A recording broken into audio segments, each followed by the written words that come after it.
భట్టి విక్రమార్క నాలుగవ భాగం.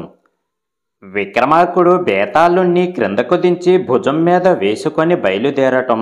బేతాళుడు శివుడు పార్వతీదేవికి చెప్పిన కథల్లో ఒక కథను చెప్పి విక్రమార్కుడికి మౌనభంగం కలిగించి అదృశ్యుడై తిరిగి మోదగ వృక్షం చేరుకోవటం. విక్రమార్కుడు పట్టువదలక మళ్ళీ పోయి బేతాళుణ్ణి భుజం మీద వేసుకొని ఆలయం వైపు నడవటం ఇలా జరుగుతూనే ఉన్నది. మూడవ జాము గడుస్తుంది. విక్రమార్కుడు 24వసారి బేతాళుణ్ణి భుజం మీద వేసుకొని ముందుకు నడుస్తున్నాడు. రాజా, కఠోరమైన నీ పట్టుదలను చూస్తూ ఉంటే ఎంతో ముచ్చట వేస్తున్నది. నీ వంటి వీరుడు, సాహసవంతుడు, ఇచ్చిన మాట కోసం ఎంత కష్టమునైనా భరించేవాడు కోటికి ఒక్కడే ఉంటాడు. ప్రయాణంలో అలసట తెలియకుండా ఉండటానికి ఒక చక్కని కథను చెబుతాను విను. పూర్వం దండకారణ్యం సమీపాన మంత్రనగరి అనే రాజ్యం ఉండేది. ఆ రాజ్యం ఇంద్రలోకాన్ని తలపించేంత సుందరంగా ఉండేది. ఆ రాజ్యాన్ని సువర్ణ భూపాలుడు అనే మహారాజు పరిపాలిస్తూ ఉండేవాడు. ఆయన గొప్ప ధర్మప్రభువు, దానశీలి వీరుడు, దయామయుడు. అందువల్ల ప్రజలంతా ప్రభువు కోసం ప్రాణాలను ఇవ్వటానికైనా సిద్ధంగా ఉండేవారు. అతడి ధర్మపత్ని సువర్చలాదేవి. ఆ దంపతులకు ఒక్కగానొక్క కుమార్తె, పేరు మధుమతి. ఒకనాడు మహారాజుకు పరమేశ్వరుడు కలలో కనిపించి, రాజా, నీ భార్య పుత్రికలతో నా దర్శనానికి నీవు ఎప్పుడు వస్తున్నావు అంటూ అడిగాడు. మరునాడు రాజు పండితులను పిలిచి రాత్రి తనకు వచ్చిన కల గురించి వారికి చెప్పాడు. అంతా విన్న పండితులు, రాజా, మీరు గతంలో కాశీ విశ్వేశ్వరుడికి ఏదో మొక్కి ఉంటారు. దానిని ఇంతవరకు చెల్లించి ఉండరు. అందుచేతనే శివుడు తమ కలలోకి వచ్చి గుర్తు చేసి ఉంటాడు. కనుక తమ గారు వీలైనంత త్వరగా కాశీ బయలుదేరండి అని చెప్పారు. పక్షం గడవకుండానే అన్ని ఏర్పాట్లు పూర్తి చేసుకొని రాజే స్వయంగా రథాన్ని నడుపుతూ భార్య కుమార్తెను తీసుకొని ఒంటరిగా కాశీకి బయలుదేరాడు. 2 నాళ్లు గడిచి 3వ నాడు అరణ్య మార్గంలో ప్రయాణిస్తూ ఉండగా బందిపోటు దొంగల ముఠ రాజు రథాన్ని అటకాయించింది. రాజుకు దొంగలకు మధ్య పోరాటం జరిగింది. దొంగలతో పాటు రాజు రథాన్ని ఉన్న గుర్రాలు మరణించాయి. రాణి, యువరాణి ప్రాణాలతో మిగిలారు. అడవిలో దారి తప్పి పొద్దు గడిచే సమయానికి వారిద్దరూ ఒక నదీ తీరం చేరి మొహాలు కడుక్కొని మంచినీరు తాగి అక్కడికి దగ్గరలోనే ఉన్న పాడుబడిన దేవాలయంలో తలదాచుకొని విశ్రాంతి తీసుకున్నారు. ఆ నదికి దగ్గరలో ఒక గ్రామం ఉన్నది. ఆ గ్రామం నుండి ఒక తండ్రి కొడుకు నది స్థానానికి వచ్చి నది ఒడ్డున ఉన్న అడుగు చూసి అవి స్త్రీలవని గ్రహించి చిన్న అడుగులు ఉన్న స్త్రీని కొడుకు, పెద్ద అడుగులు ఉన్న స్త్రీని తండ్రి వివాహం చేసుకునేటట్లు ఒప్పందం చేసుకొని ఆ అడుగుల ముద్రలను అనుసరిస్తూ దేవాలయంలో ఉన్న రాణి, యువరాణులను చేరుకొని తమ ఒప్పందం వారికి చెప్పి కాళ్ళు చూపమన్నారు. రాణి, యువరాణి పాదాలు చూపించారు. రాణివి చిన్న పాదాలు, యువరాణివి పెద్ద పాదాలు. ఒప్పందం ప్రకారం తండ్రి యువరాణిని, కొడుకు రాణిని పెళ్లి చేసుకొని మంత్రనగరి చేరుకున్నారు. రాణిని పెళ్లాడటం వల్ల కొడుకు మంత్రనగరికి రాజై పరిపాలన చెయ్యసాగాడు. ఇలా కొంతకాలం గడిచింది. రాణి, యువరాణి గర్భవతులు అయ్యారు. 10 మాసాల తర్వాత రాణి ఆడ శిశువును, యువరాణి మగ శిశువును జన్మనిచ్చారు. రాజా, ఈ కథలో ఉన్న రాణికి పుట్టిన ఆడ శిశువు యువరానికి పుట్టిన మగ శిశువుకు ఏ వరస అవుతుంది? ఆ ఇద్దరి పురుషుల వైపు బంధుత్వంతో ఆ శిశువులు ఎవరికి ఎవరు ఏ వరస అవుతారు? స్త్రీల వైపు బంధుత్వంలో ఏ వరస అవుతారు? ఇవన్నీ కాకపోయినా వారిద్దరి మధ్యన ధర్మబద్ధమైన వరస ఏది? ఓ విక్రమార్క మహారాజా, ఈ ప్రశ్నకు సమాధానం తెలిసి చెప్పకపోయావో నీ తల 1000 ఒక్కలవుతుంది. జాగ్రత్త అంటూ బేతాళుడు విక్రమార్కుణ్ణి హెచ్చరించి కథను ముగించాడు. విక్రమార్కుడు బదులు పలకలేదు. ఆ ప్రశ్నకు సమాధానం లేదు. చివరి కథకు సమాధానం లేదు కనుక విక్రమార్కుడు నీ ప్రశ్నకు సమాధానం చెప్పడు. ఆ సమయంలో నీవు విక్రమార్కుడికి మాంత్రికుడి ఎత్తుగడ గురించి చెప్పు అని పరమశివుడు ఆదేశించాడు. బేతాళుడు కొంతసేపు ఎదురుచూసి తను అడిగిన ప్రశ్నకు విక్రమార్కుడికి నిజంగానే సమాధానం తెలియదని గ్రహించి మాంత్రికుడి గురించి చెప్పవలసిన సమయం వచ్చిందని గ్రహించాడు. విక్రమార్కుడు నడక సాగిస్తూనే ఆ శిశువులు ఎవరికి ఎవరు ఏ వరస అవుతారని ఆలోచిస్తున్నాడు. బేతాళుడు విక్రమార్కుడితో, రాజా, ఇప్పటి వరకు నేను నీకు చెప్పిన కథలన్నీ పరమశివుడు పార్వతికి చెప్పిన కథలు అంటూ తన గతమంతా విక్రమార్కుడికి చెప్పడం మొదలుపెట్టాడు. విక్రమాదిత్య, నువ్వు పట్టుకోవడానికి వచ్చినప్పుడు చెట్టు మీద వేలాడుతున్నది నా నిజమైన ఆకారం కాదు. నిన్ను భయపెట్టడానికే అలా పిశాచాకారం ధరించాను. నీ ధైర్య సాహసాలకి సుగుణాలకి మెచ్చి నా నిజరూపం చూపుతున్నాను. నా చరిత్ర కూడా నేను చెప్పవలసి ఉన్నది అంటూ తన కథ మొదలుపెట్టాడు బేతాళుడు. పూర్వం నేనొక బ్రాహ్మణుడిని. కాలత్తయ్య నా పేరు. చోళమండలంలోని త్రిశుపురం శివాలయంలో సర్వ విధులు నా పర్యవేక్షణలోనే జరిగేవి. ఆలయం తలుపులు తీయడం, పూజలు, చివరగా తాళం వేయించి ముద్ర కొట్టడం అన్నీ నేనే చేసేవాడిని. ఒకనాడు తాళం వెయ్యించాక పరిచారికులు అందరూ వెళ్ళిపోయినా ఆలయంలో అటూ ఇటూ తిరుగుతూ ఉంటే గర్భగుడిలో నుంచి ఎవరో మాట్లాడుతున్నట్లు వినిపించి ఆశ్చర్యపోతూ అదేమిటో చూద్దామని వెళ్ళాను. తలుపు కన్నంలో నుంచి లోపలికి చూడగా పార్వతిని ఒడిలో కూర్చోబెట్టుకొని పరమేశ్వరుడు సరస సల్లాపాలు ఆడుతున్నాడు. అప్పుడు పార్వతీదేవి, దేవ, అపూర్వమైన విషయమేదైనా చెప్పు అని అడిగింది. అప్పుడు శివుడు, ఇప్పుడు నేను నీకు చెప్పిన 24 కథలు చెప్పి 23ంటికి అంతరార్థం వివరించాడు. 24వ దానికి ఎవడూ తగిన సమాధానం చెప్పలేడు. బ్రహ్మకైనా తెలియదు అని అన్నాడు. నేను ఆశ్చర్యంతో ఏమీ ఎరగనట్లే ఇంటికి వచ్చేశాను. ఇవాళ ఇంత ఆలస్యంగా వచ్చారేం అని అడిగింది నా భార్య. నేనేది బొంకినా ఒత్తొత్తి అడగడంతో దాచడానికి మనసు రాక జరిగినది ఆ కథలో చెప్పేసి, ప్రాణేశ్వరి, ఇది పరమరహస్యం, ఎవరికీ చెప్పకు అని అన్నాను. కానీ ఆమె నా మాటలు వినకుండా మర్నాడు నీళ్లకు కొలనుకి పోయినప్పుడు అమ్మలక్కలతో తాను విన్న వింత కథలు, వాటి అంతరార్థము చెప్పేసింది. అవి అలా ఒకరి నుంచి ఒకరికి లోకమంతా నిండిపోయాయి. ఒకరోజు పరమశివుడు నాకు మాత్రమే కనిపించి, నేను నా భార్యకి రహస్యంగా చెప్పిన కథలు మరుగున ఉండి విని నీ భార్యకి చెప్పి లోకమంతా వ్యాపించేటట్లు చేశావు. బయట పెట్టకూడని విషయమని వెరవలేదు. ఇది మొదలు నువ్వీ మానవాకారం వదిలి బేతాళుడు అయిపోయి ఉండు అని శపించాడు. నేనతని పాదాల మీద పడి నా తప్పును మన్నించమని, శాప విముక్తిని ప్రసాదించమని వేడుకోగా అప్పుడు పరమశివుడు కరుణించి, ఉజ్జయిని అనే నగరం ఉన్నది. దానికి రాజు విక్రమాదిత్యుడు న్యాయమార్గంలో పరిపాలన చేస్తున్నాడు. ఆ నగరానికి 2 ఆమడల దూరంలో కాళికాలయం ఉన్నది. దానికి 2 కోసుల దూరంలో ఎత్తైన మోదుగ చెట్టు కొమ్మకి తలకిందులుగా వేలాడుతూ ఉండు. కొన్నాళ్లకి ఒక సన్యాసి ఆ అరణ్యంలో కాళి గురించి తపస్సు చేసి ఆ మహాదేవి కరుణ పొందడానికి నిన్ను తన వశం చేసుకునేందుకు 99 మంది రాజుల తలలు హోమం చేసి 100వ వాడిగా విక్రమాదిత్యుడిని తీసుకువచ్చి అతని చేత మొదట నిన్ను తెప్పించి తర్వాత అతనిని చంపబోతాడు. విక్రమాదిత్యుడు నిన్ను పట్టుకునేందుకు వచ్చినప్పుడు నువ్వీ కథలు చెప్పు. అతను 23 కథలకు సమాధానం చెబుతాడు. 24వ దానికి ఏమీ చెప్పలేక మౌనంగా ఉంటాడు. అప్పుడు అతనికి ప్రత్యక్షమై నీ కథ చెప్పి సన్యాసి మోసం బయటపెట్టి రాజుచేత ఆ దుష్టుడిని చంపించి సన్యాసిని హోమగుండంలో వేయించు. కాళికాదేవి ప్రసన్నురాలై రాజుకి వరాలిస్తుంది. అతను రాజ్యం చేస్తున్నంతకాలము నువ్వతనికి వాహనంగా ఉండి అతను స్వర్గానికి వెళ్ళాక నువ్వు నన్ను చేరుకుంటావు అని నన్ను మోదుగ చెట్టు వద్దకు పొమ్మన్నాడు. తక్షణమే నేను బేతాళుడినై వచ్చి ఇక్కడ వేలాడుతూ ఉన్నాను. నువ్వు ఎప్పుడు వస్తావా అని ఎదురు చూస్తూ ఉంటున్నాను.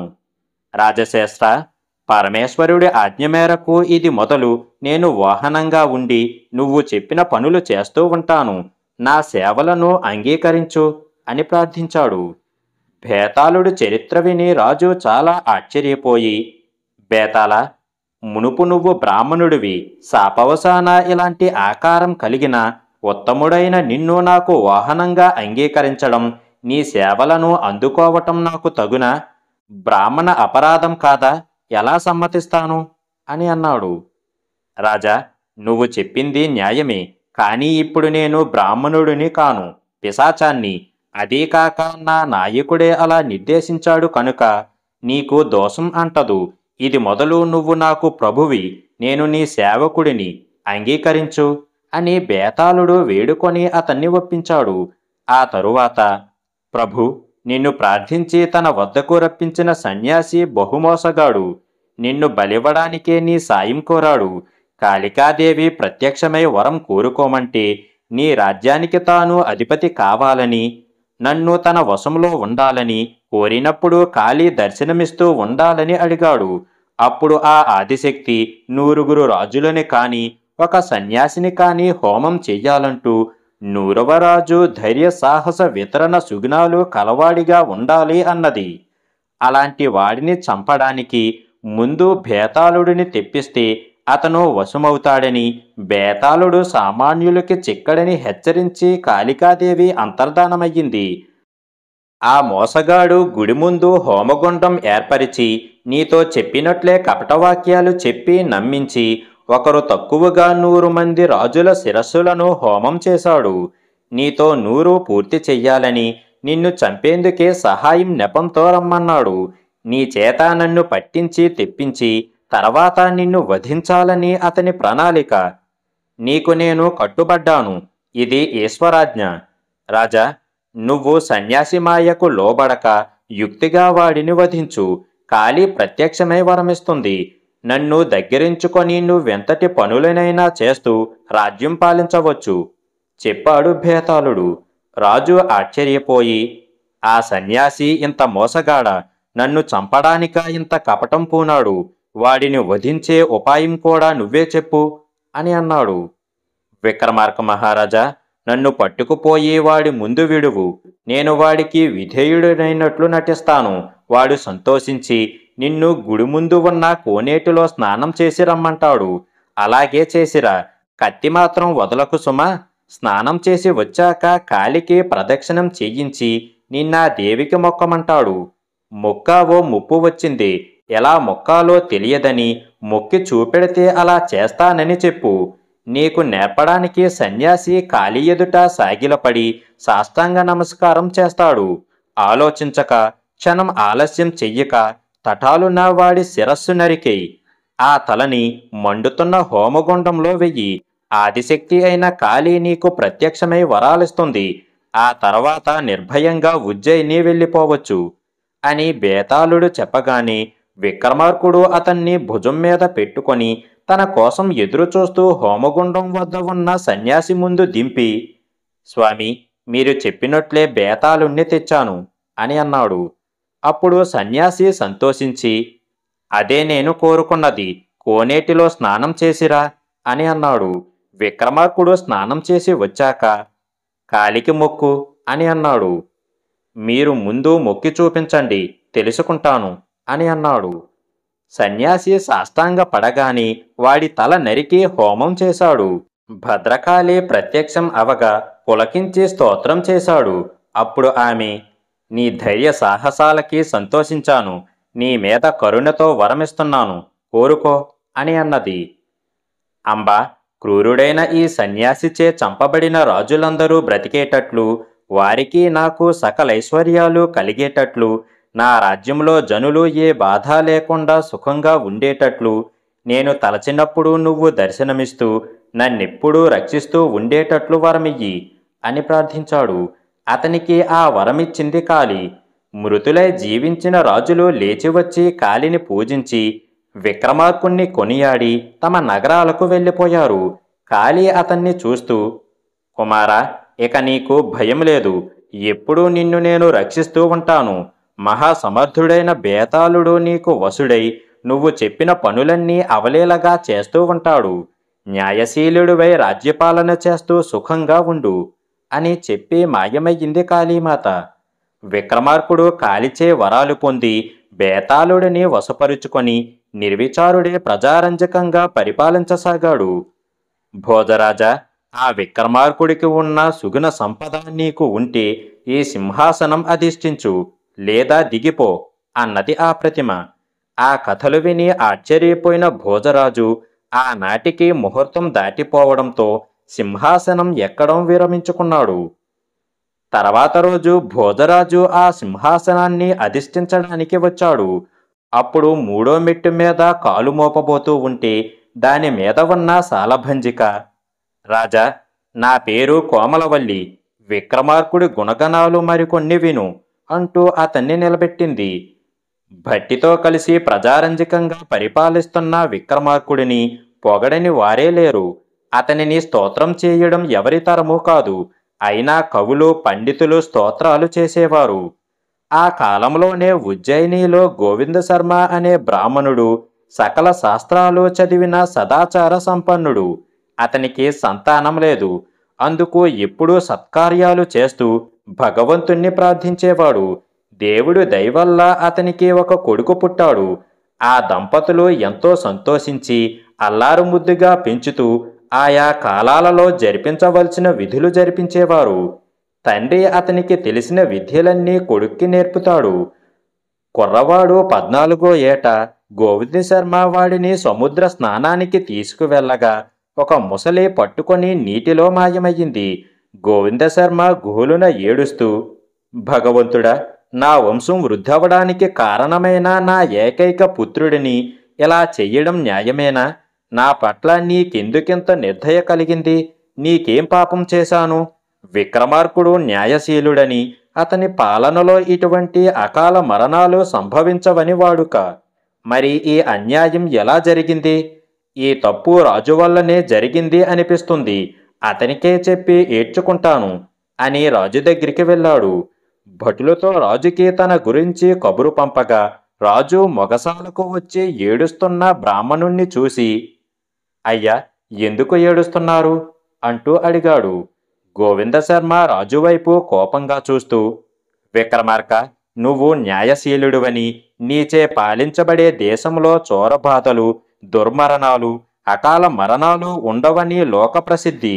కాని నేనుండగానే నా 14 ఏళ్ల వరప్రసాదుడు, ఏకైక పుత్రుడు మొసలి చేత లాక్కుపోబడ్డాడు. నువ్వు న్యాయం తప్పకపోతే ఇలా జరగదు. నీ వల్లనే నాకీ దుఃఖం కలిగింది అని ఆరోపించి మళ్లీ రోధించసాగాడు. విక్రమార్కుడు కొంచెం ఆలోచించి, బ్రాహ్మణోత్తమ, దుఃఖం దిగమింగి నా మాట వినండి. మీ కొడుకుని ముసలి కదా మింగింది. చనిపోయినవాడు మళ్ళీ వస్తాడా అని సంశయింపకండి.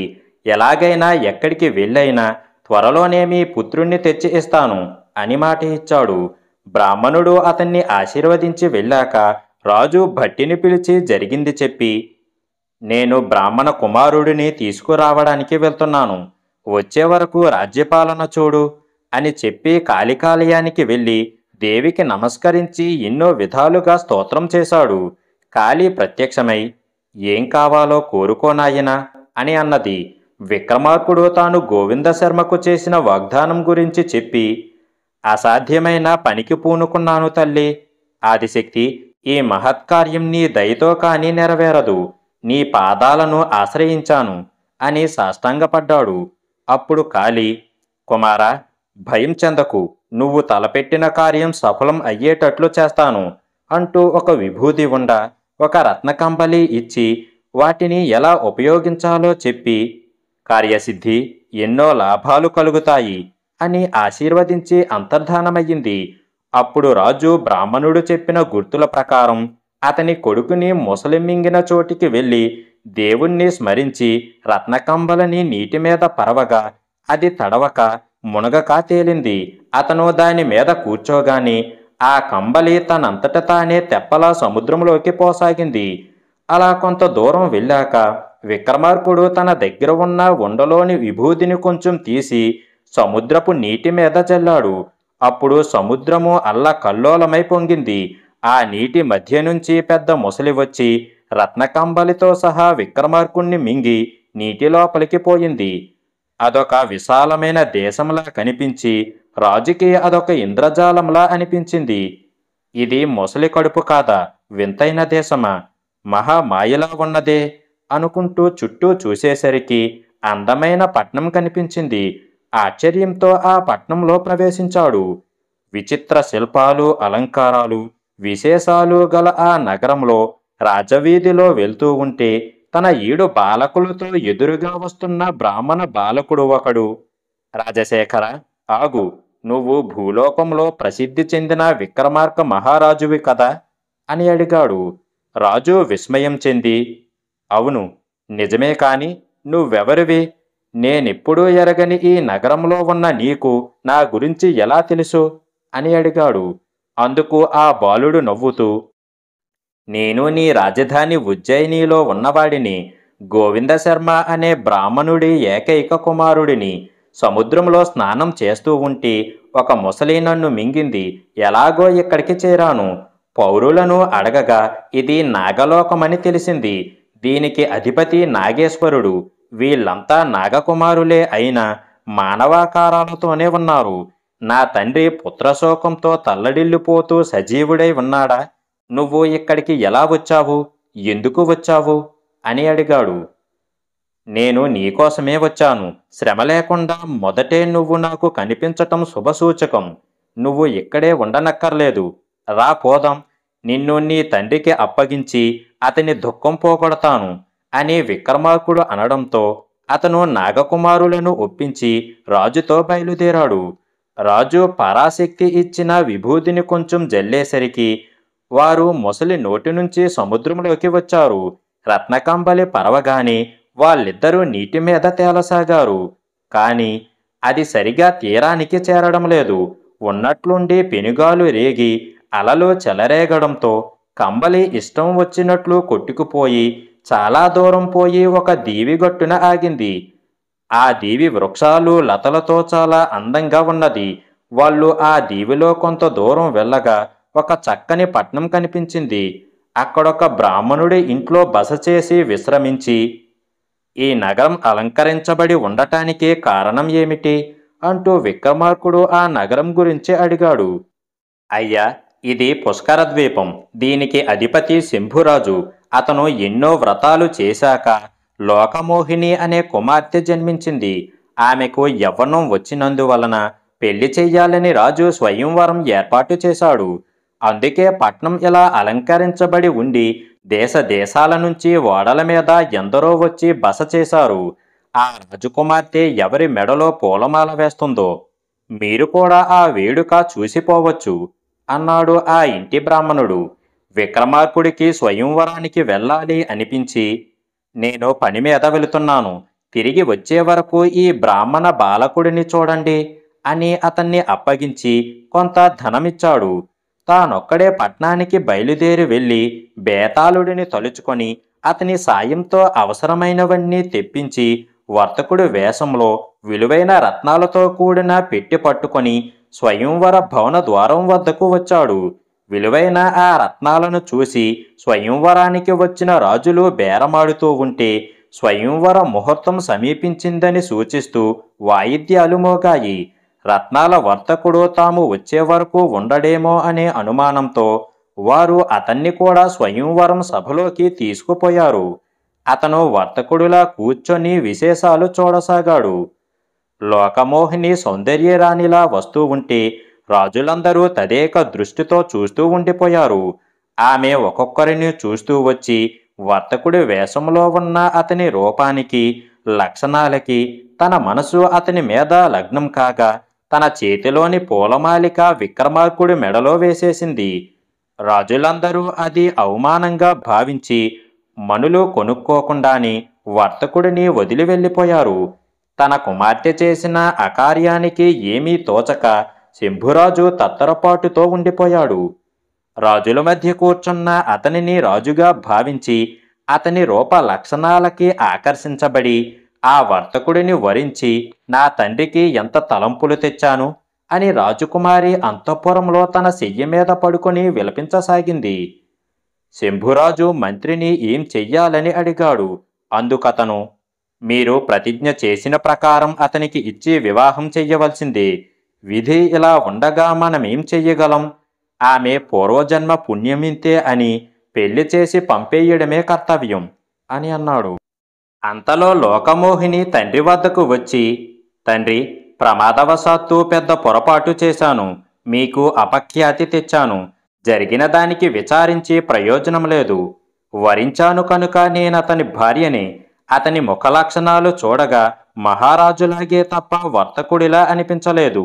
ఏదైనా కారణంగా మారువేషంలో ఉన్న మహారాజు ఏమో అని ఎప్పటికీ అనుమానంగానే ఉన్నది. ముందుగా అతని కులగోత్రనామాలు మొదలైనవి తెలుసుకోవాలి. ఈ రాత్రికి అతనిని సగౌరవంగా నా అంతఃపురానికి తీసుకురండి. తెరమరుగున ఉండి నేనతని వివరాలు తెలుసుకుంటాను. అతను రాజే అయితే నన్నిచ్చి వివాహం చేద్దురుగాని, కాకపోతే అప్పుడే కర్తవ్యం ఆలోచిద్దాము అని అన్నది.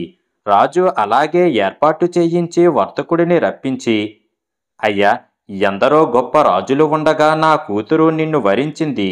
ఇక ఆమెకి భర్తవి నువ్వే కదా. ఇవాళ రాత్రి నువ్వామె అంతఃపురానికి వెళ్ళి ఆమెతో పరిచయం కలిగించుకో. రేపు పెళ్లి ప్రయత్నాలు మొదలు పెడతాను అని చెప్పాడు. వర్తకుడి వేషంలో ఉన్న విక్రమార్కుడు స్నానపానాదులు అయ్యాక బేతాళుడిని తలుచుకొని తనకా రాత్రి సాయంగా ఉండి అవసరమైన సాయం చెయ్యమన్నాడు. తను అంతఃపురానికి సిద్ధం చెయ్యబడిన తల్పం మీద కూర్చున్నాడు. తెరకి అవతల రాజకుమారి, కానీ ఆమె ముఖం కనిపించలేదు. ఒకరు మాట్లాడుతారని మరొకరు ఎదురు చూడసాగారు. అప్పుడు విక్రమార్కుడు, మా మధ్య కట్టబడిన తెర రాత్రి చాలాసేపయ్యింది. మేము ఒకరిని ఒకరు చూసుకునేందుకైనా లేకుండా మాట్లాడుకోకుండా ఎంతసేపు కూర్చోగలము?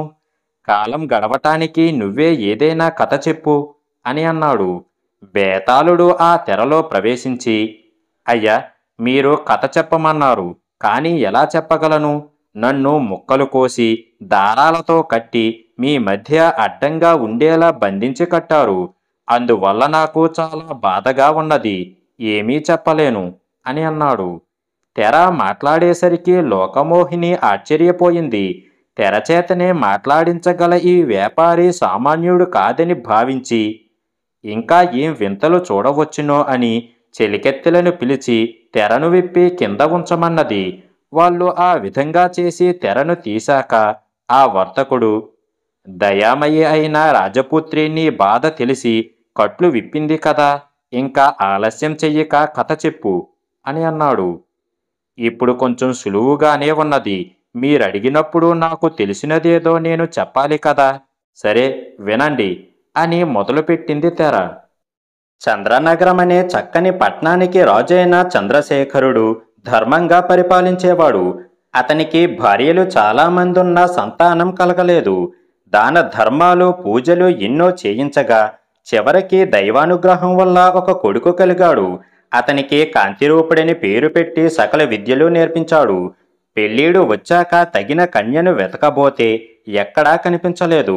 అతని చిత్రపటం రాయించి మంత్రికి ఇచ్చి, మహామంత్రి, దీనిని పట్టుకొని దేశదేశాలు తిరిగి మన కాంతిరూపుడికి తగిన కన్యను కనుక్కొని ఈ పటం వారికి చూపి ముహూర్తం నిశ్చయించుకొని వేగంగా తిరిగిరా అని సేవకులను సామాగ్రిని అమర్చి పంపాడు. దేశాలు తిరిగినా తగిన కన్య కనిపించకపోవడంతో నిరాశతో తన ఊరు మరలి వస్తూ ఒక పట్నం దగ్గర చెరువు ఒడ్డున విడిది చేశాడు. అతను గుడారాలు వేయించిన నాడే ఎక్కడి నుంచో మరొకడు పరిజనంతో వచ్చి దగ్గరలోనే తాను గుడారాలు వేయించాడు. చంద్రనగరం మంత్రి కొత్తవారి గురించి తెలుసుకొని, మీరు మంత్రిగారిని తెలిసింది, ఏం పని మీద వెళ్తున్నారు, ఎక్కడికి వెళ్తున్నారు అని అడిగాడు.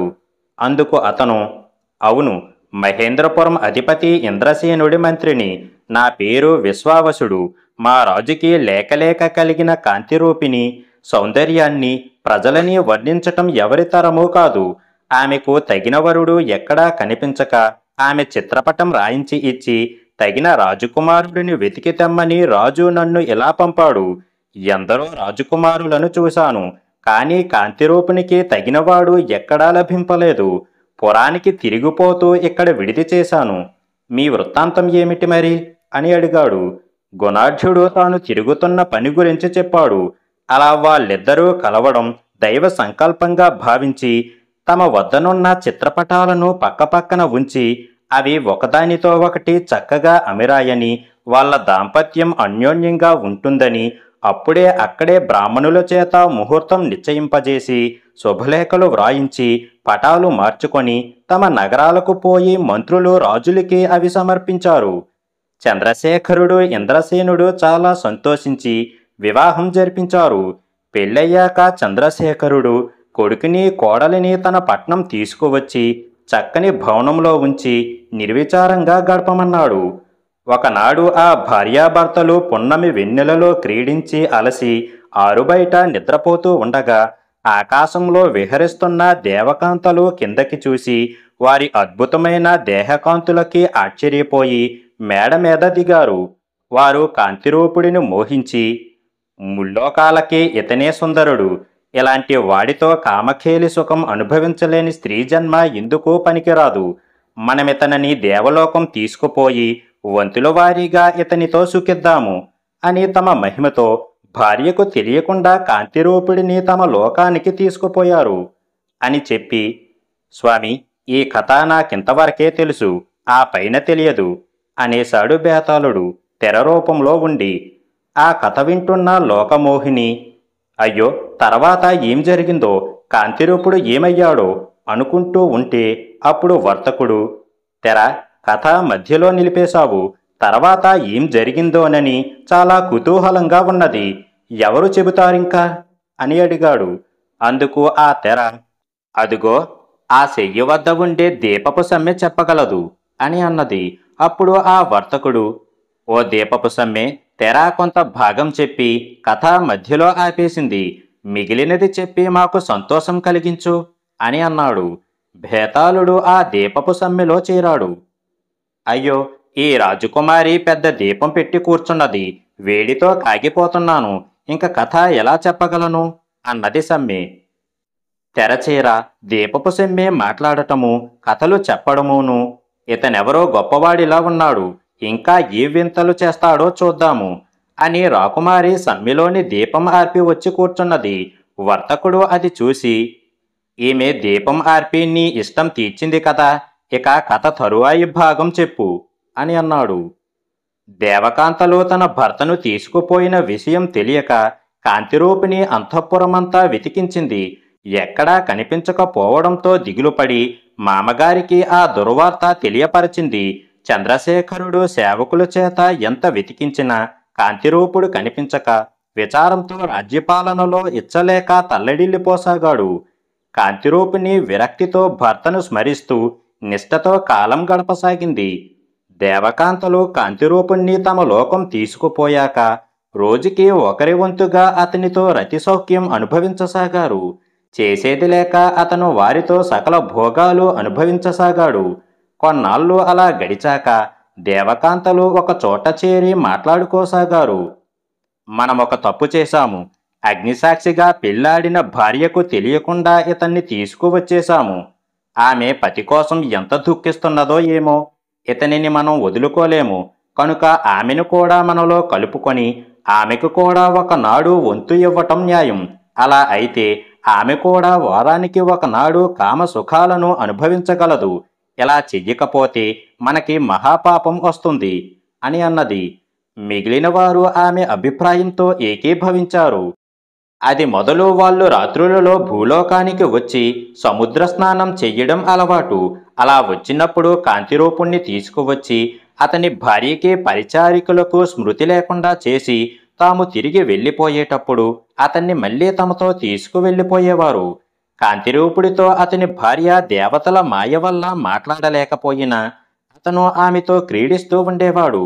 అలా 1 సంవత్సరం గడిచేసరికి ఆమె గర్భవతి అయ్యింది. ఎవరికైనా తెలిస్తే నిందపడవలసి వస్తుందని ఏం చెయ్యాలా అని భగవంతుడు మాయ గురించి చింతిస్తూ రహస్యంగా ఉంచిన గుట్టు బయటపడక తప్పలేదు. కాంతిరూపిణి చెలికత్తెలు నరపురుషుడు దర్శనమే లేని అక్కడ నివసిస్తున్న తమ రాణి గర్భవతి ఎలా అయ్యిందో ఆశ్చర్యపోతూ ఆ విషయం దాచితే తమకి మాటొస్తుందని భయపడి ఆమె మామగారికి ఆ రహస్యం వెల్లడించి, మహాప్రభు, మగ ఏగైనా చొరరాని అంతఃపురంలో ఉన్న దేవిగారు ఎలా చూలు కలిగిందో చెప్పలేకపోతున్నాను. మేమెన్ని విధాలా అడిగినా తనకేమీ తెలియదని భగవంతుడి మీద ఆనవేసి ఆమె చెబుతూ ఉన్నారు. జరిగినది మీకు చెప్పాము అని అన్నారు. చంద్రశేఖరుడికి ఆశ్చర్యము దుఃఖము వేశాయి. తన కోడలు ఎవరితోనో కూడి వాంఛ తీర్చుకుంటుందని, అందువల్లనే గర్భవతి అయ్యిందని దృఢంగా నమ్మాడు. మంత్రితో ఆలోచించి లోకదోషణకి వెరిచి ధర్మశాస్త్రజ్ఞులను పిలిపించి జరిగింది చెప్పాడు.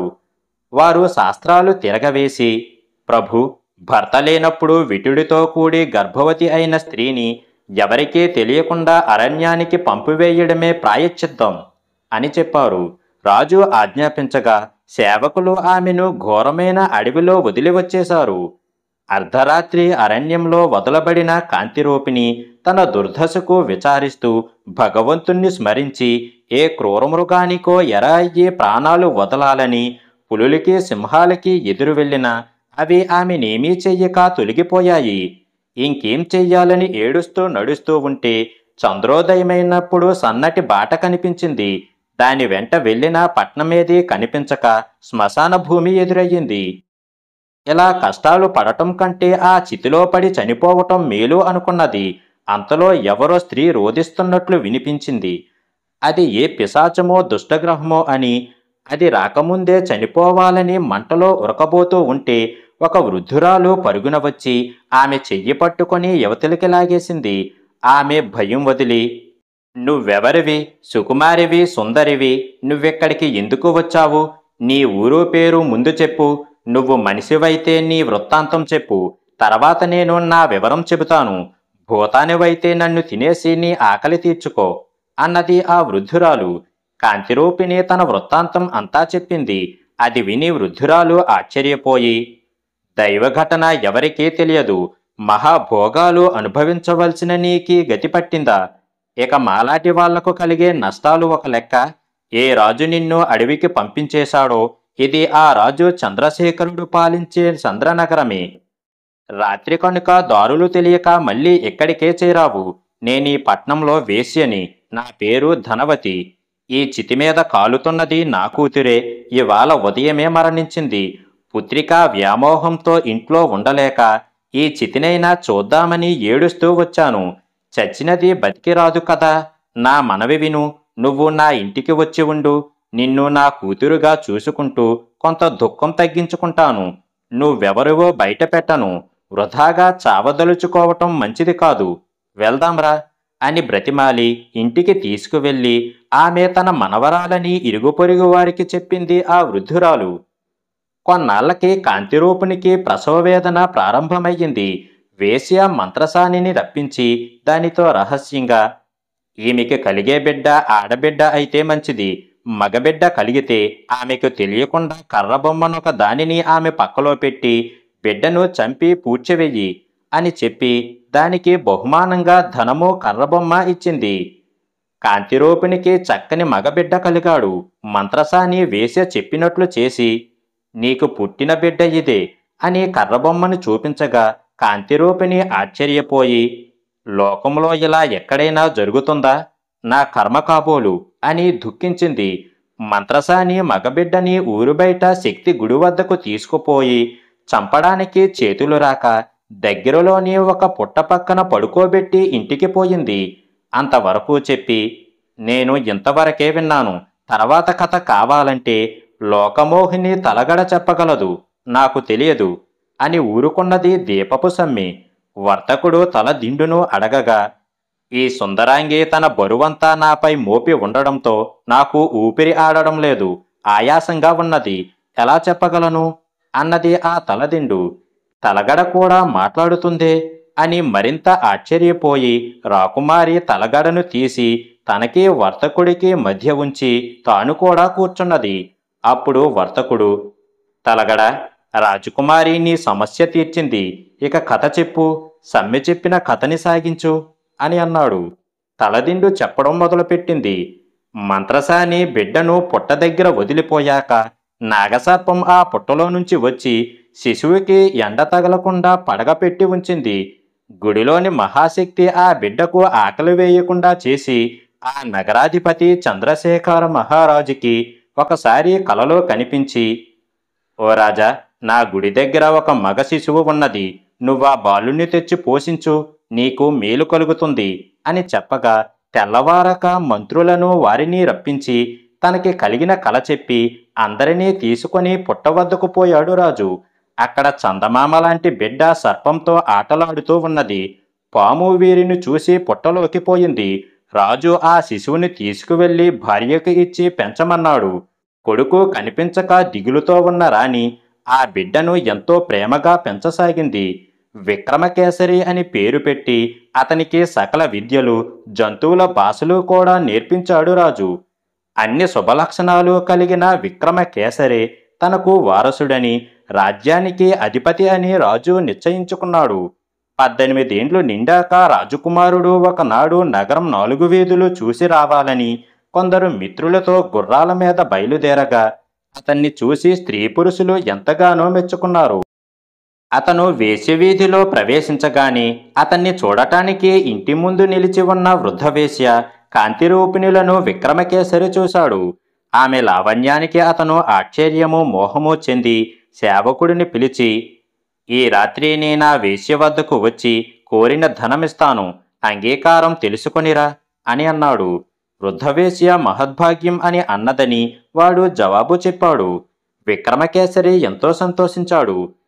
ధనవతి తాను రాజకుమారుడికి మాటివ్వడం కాంతిరూపిణికి చెప్పలేదు. ఎప్పుడు పొద్దుపోతుందా, రాజకుమారుడిచ్చే ధనం ఒళ్ళో ఎప్పుడు పడుతుందా అని ఆరాటపడుతూ కొత్త కొత్త పనులు చెయ్యసాగింది. కాంతిరూపిణి ఏమీ అడగలేదు. ఆ ఇంటి ముందు ఒక ఆవు, దూడ కట్టబడి ఉన్నాయి. రాజకుమారుడు ఆ ఇంటిలోకి పోయే తొందరలో చూసుకోక దూడతోక మీద అడుగు వేసి తొక్కాడు. దానికి నొప్పి కలిగి, అమ్మా చూడు, ఈ రాజకుమారుడు నా తోక తొక్కిపోతున్నాడు అని తల్లికి తన దుఃఖం చెప్పింది. అందుకు ఆ గోవు, పాపాత్ములను ఏమైనా చెయ్యగలరు, మానవులని మనమేం చెయ్యగలం? కన్నతల్లితో సంభోగించడానికి పోతున్న దోషి అయిన రాజకుమారుడికి యుక్తాయుక్తాలు తెలుస్తాయా? వాని కర్మఫలం వాడే అనుభవిస్తాడు అని అన్నది. ఆ మాటలు విన్న రాజకుమారుడు త్రుళ్ళిపడ్డాడు. నేను పోతున్నది వేశ్య వద్దకు కదా, కన్నతల్లితో సంభోగమంటుందేమిటి ఈ గోవు? దీనిలో రహస్యమేమిటో తెలుసుకోవాలి అని నిశ్చయించుకొని లోపలికి నడిచాడు. వృద్ధవేశ్య కాంతిరూపిణి వద్దకు వెళ్ళి విక్రమకేసరిని ఎంతగానో వర్ణించి, ఇక మనం ధన్యులమైనట్లే, విక్రమకేసరితో మంచిగా మసులుకుంటే గొప్ప బహుమానం ఇస్తాడు, అవకాశం వినియోగించుకో అని సలహా ఇవ్వగా అందుకు ఆమె, అమ్మ నేనిలాంటి పాప పనులు చేసేదానిని కాదు. నన్ను మొదట ఇంటికి తీసుకువచ్చినప్పుడు నువ్వేమీ చెప్పలేదు. అలా అయితే నేను వచ్చి ఉండేదానిని కాను. నేను పతివ్రతని తప్ప పడుపు కత్తెను కాను. ప్రాణాలైనా వదులుతాను కాని ఈ పాపానికి ఒడికట్టను. నీ ఇంట్లో ఉండవద్దన్న సంతోషమే. ఇంతవరకు నీ పన్నాగం నాకు తెలిసింది కాదు. ఇంకెప్పుడు ఇలాంటి విషయాలు చెప్పకు అని అన్నది. గయ్యాలి అయిన ధనవతి ఆమె మాటలకు కోపగించి, ఓసి దౌర్భాగ్యురాల, నా కొంప ముంచదలుచుకున్నావా? రాజకుమారుడిని అవమానించే నేరం నా మీద పడుతుందే. నిన్ను నమ్మి దీనిలోకి దిగాను. ఇంక మీదట నీ ఇష్టం, కానీ ఇవాల్టికి మాత్రం నేను చెప్పినట్లు చేసి నా గౌరవం నిలబెట్టు. వచ్చినవాడు చాలా గొప్పవాడు అని చెప్పింది. కాంతిరూపిణి ఆమెను తిరస్కరించి, నోరు మూసుకుపో అంటూ ఏడవసాగింది. ధనవతి పనికత్తెలను పిలిచి వారి సాయంతో ఆమెను రాజకుమారుడు ఉన్న గదిలోకి తోసి తలుపు మూసి వచ్చేసింది.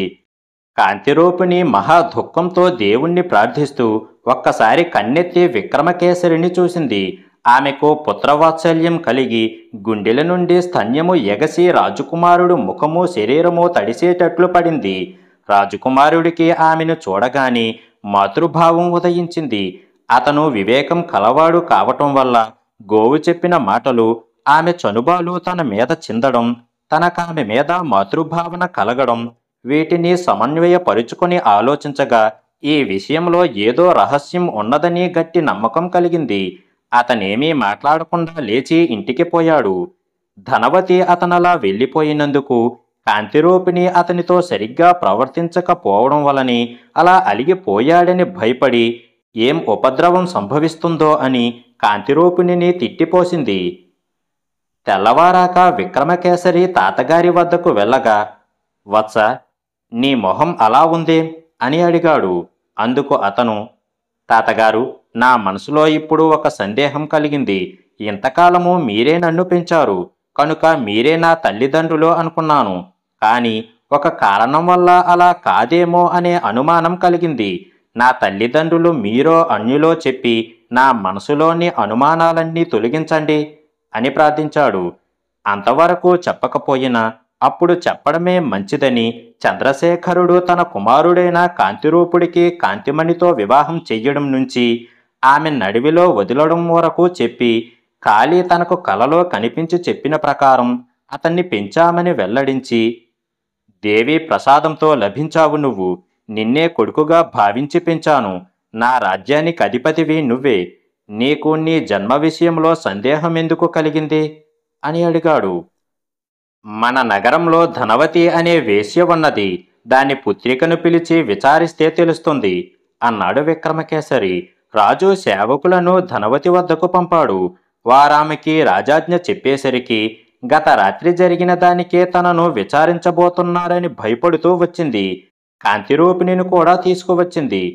ధనవతి, నీతో వచ్చిన ఈమె ఎవరు? నిజం చెప్పకపోతే శిక్షిస్తాను అని గద్దించిన రాజుకి ఆమె నిజం చెప్పేసింది. విక్రమకేసరి కోరగా రాజు మంత్రసానిని రప్పించి అడగగా, కాంతిరూపిణికి చక్కని మగబిడ్డ కలిగినట్లు కొయ్యబొమ్మనే ఆమె వద్ద ఉంచి ఆ బిడ్డని చంపడానికి చేతులు రాక కాళీ గుడి వద్ద పుట్టపక్కన పొత్తిళ్లలో ఉంచి వదిలినట్లు చెప్పింది. అప్పుడు రాజు కాంతిరూపిణిని, అమ్మ, నువ్వెవరివి? అర్ధరాత్రి కాటికెళ్ళి చితిలో పడి చావాలని ఎందుకనుకున్నావు అని అడిగాడు. ఆమె తన తల్లిదండ్రులు, వారు పాలించే పట్నం పేర్లు చెప్పి, వివాహమయ్యింది మొదలు అంతవరకు జరిగినది చెప్పి దుఃఖిస్తూ కన్నీటితో తల వంచుకొని నిలబడింది.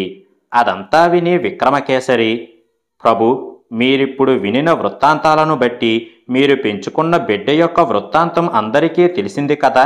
మరొక్క సందేహం ఉండిపోయింది. మంత్రసాని వదిలి వచ్చినది మీరు పెంచినది ఒకే బిడ్డనే కదా అని. ఈ సందేహాన్ని కాళీదేవే తప్ప ఇతరులు తీర్చలేరు. మనం ఆ పరాశక్తిని ప్రార్థించి అడగడం మంచిది. కరుణా స్వరూపిణి అయిన కాళీ మన సంశయం తీరుస్తుందని నేను నమ్ముతున్నాను అని అన్నాడు. చంద్రశేఖరుడు సరే అని వాళ్ళందరినీ తీసుకొని కాళికాలయానికి వెళ్ళి ఆ దేవిని అర్చించి తమ సంశయాన్ని నివారించమని ప్రార్థించాడు. వారి ప్రార్థనలను ఆలకించి దేవి ప్రత్యక్షమై కాంతిరూపిణి తన భర్తతో వెన్నెలలో శయనించి ఉండగా దేవతా స్త్రీలు కాంతిరూపుడిని తీసుకుపోయింది మొదలు అంతవరకు జరిగినదంతా చెప్పి, రాజా, నీ కుమారుడు దేవలోకములో దేవకాంతల వద్ద ఉన్నాడు. ఈమె నీ కోడలు పరమపతివ్రత. రహస్యం తెలియక నువ్వేమే ఎభిసరించడం వల్ల గర్భవతి అయ్యిందని అడవికి పంపేశావు. ఈమెలో ఏ దోషమూ లేదు. ఈమె గర్భం భర్త వల్లనే కలిగింది. విక్రమకేసరి అనే ఈ కుమారుడు కాంతిరూపుని పుత్రుడు, నీ మనవడు. ఈమెకి తన భర్త లభించాలంటే శ్రద్ధ భక్తులతో ఆ దేవతా స్త్రీలను ఆరాధించాలి. అలా చేస్తే కరుణించి వారు ప్రత్యక్షమవుతారు. అప్పుడు వాళ్ళని పూజించి పతిభిక్ష అర్థిస్తే వారు కరుణించి సంతోషించి ఈమెకు భర్తనిచ్చిపోతారు. ఇంక మీరు పొండి, నేను చెప్పినట్లు చేస్తే సకల సుఖాలు కలుగుతాయి అని అదృశ్యమయ్యింది. ఆ చరిత్ర విన్నవారందరూ ఆశ్చర్యపోయారు. రాజు కోడలిని అనునయించి మనవుడు పక్కన చేర్చి అందరితోనూ నగరానికి వెళ్ళి ధనవతితో, నువ్వు చేయించదలుచుకున్న క్రూర కృత్యానికి నిన్ను శిరచ్ఛేదం చెయ్యాలి. కాని నా కోడలు నిప్పుల్లో పడకుండా కాపాడావు కనుక శిక్షించకుండా వదులుతున్నాను, పో అని అన్నాడు. తరువాత మంత్రసానితో, భోగంది అలా చెయ్యమన్నా కనికరించి బిడ్డను చంపక నా వంశం నిలిచేటట్లు చేశావు.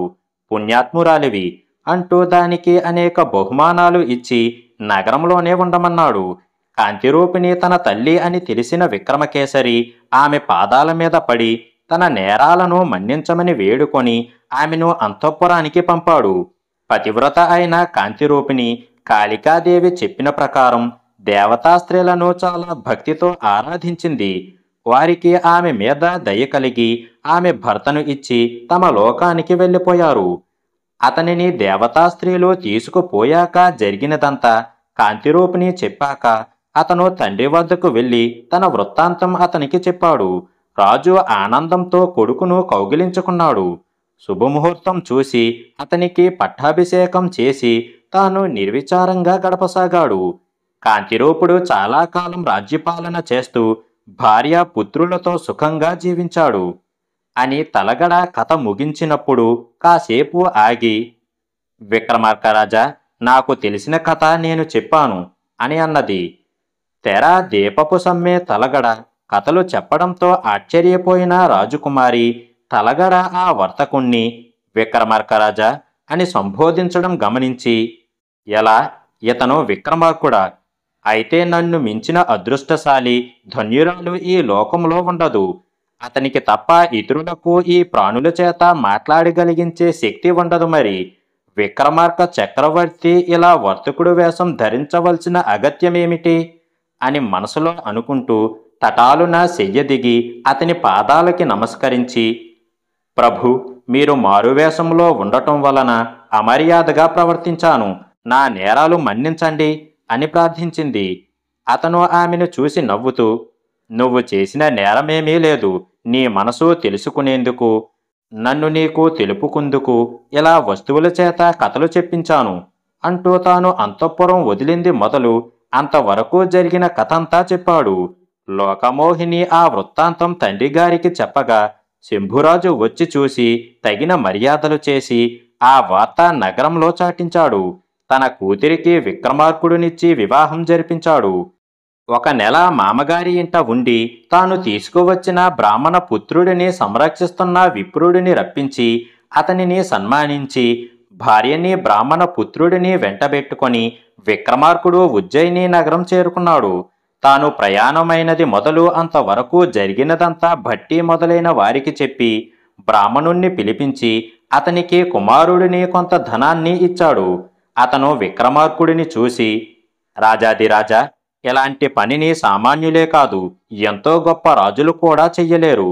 నువ్వు దైవాంశ సంభూతుడివి కనుక సముద్రంలో మొసలమింగిన నా పుత్రుడిని తెచ్చి ఇచ్చి నా వంశం నిలిపావు అని పొగిడి ఆశీర్వదించి కొడుకుతో వెళ్ళిపోయాడు. ప్రతిమ చెప్పిన కథ విని భోజరాజు ఎంతో ఆశ్చర్యపోయాడు. ఆ వేళకి ముహూర్తం మించిపోవడంతో భోజరాజు కొలువు చాలించి తన మందిరానికి వెళ్ళిపోయాడు.